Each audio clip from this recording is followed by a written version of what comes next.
You know, last week President Trump invited to the State of the Union speech a survivor from the Holocaust, a couple of survivors actually. One of them was from Poland. He had been in the death camps of Dachau.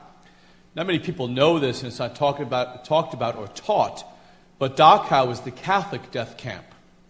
We forget that not only did Adolf Hitler kill 6 million Jews, but he killed 2 million Catholics. They were next on his hit list, and they had already extinguished or exterminated 2 million Catholics. Among them were 2,000 priests. Dachau was the Catholic death camp, and I had met a chaplain to the army who actually was with those guys who went in there and liberated Dachau.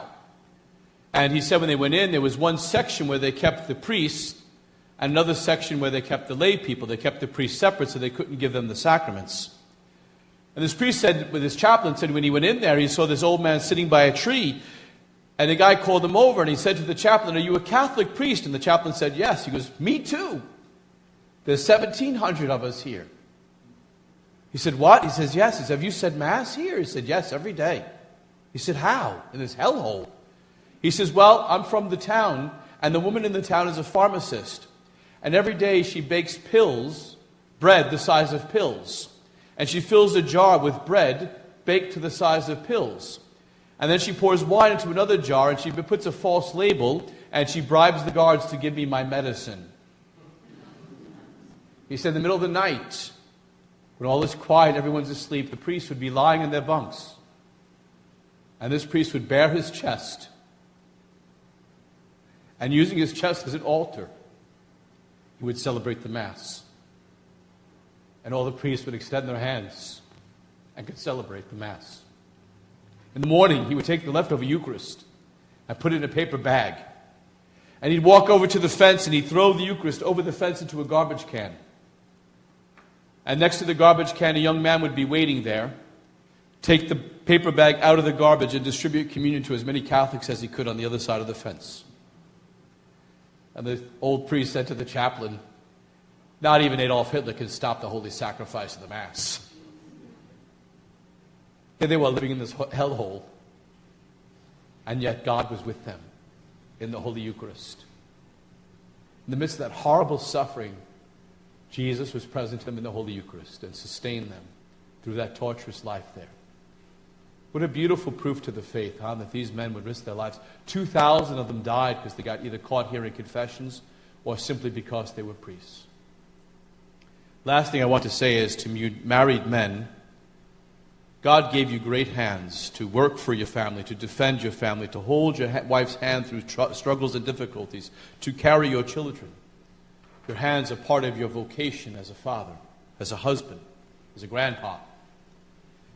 A lot of you unmarried men who are here, I want you to look at your hands and consider the power of your hands.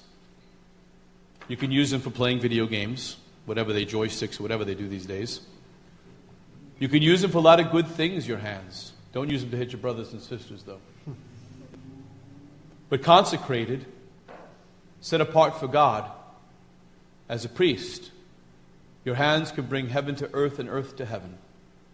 Your hands could absolve the sins of the worst sinner.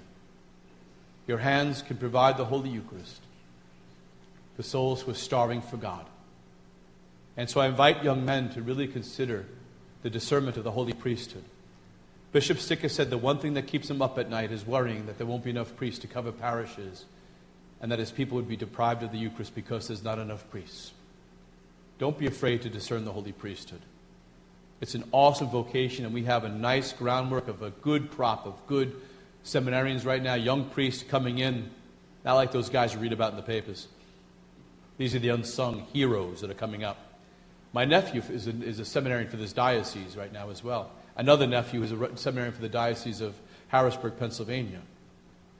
It's a beautiful life, the priesthood. Get a chance to YouTube the Fishers of Men video by Grassroots Film. Fishers of Men by Grassroots Films. Great video on the priesthood made by kids from my youth group. But discern the priesthood. It's an awesome life.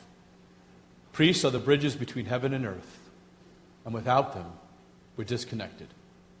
The more priests we have, the more connected we are to the glory of heaven because they allow God to come to man and they allow man to come to God, particularly in the Eucharist.